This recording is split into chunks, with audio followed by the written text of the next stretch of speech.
Čemu mi danas možemo da verujemo kada ničemu ne možemo da verujemo? Dakle, sve nas je izneverilo, sve je postala lažna vest, sve je navlakuša, sve je fantazija i ništa zapravo nije istina, jer danas živimo u vremenu postistine. Čemu da verujemo kada se ničemu ne može posvetiti mnogo pažnje i kada sve prolazi mimo nas kao kakva utvara?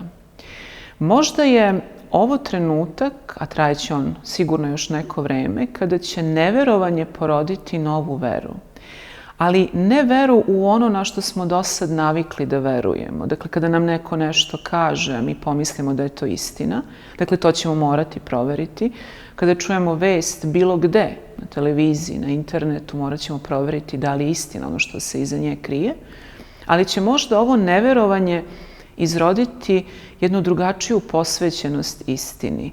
Ne da budete prema svemu sumnjičavi, da sve proveravate 100 puta, nego da se oslonite na neke druge tačke u sebi koje će vam sasvim neupitno reći da, ovo jeste istina. Možemo to nazvati intuicijom, možemo to nazvati nečim drugim. Ali možda nam i ovo vreme koje je sa nama ili oko nas govori o tome da nije istina tamo gde mi mislimo da se krije. Istina ne mora biti u čoveku promenljive pažnje i raspoloženja.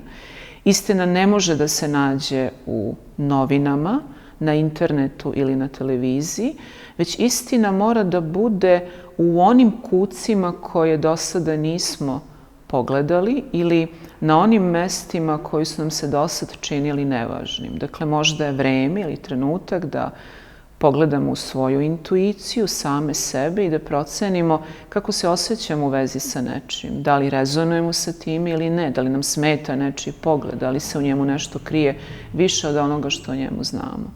I dakle, gde je u stvari istina? Da li je moguće da baš ništa nije istinito što je oko nas ili zapravo istina nije tamo gde smo je do sada tražili?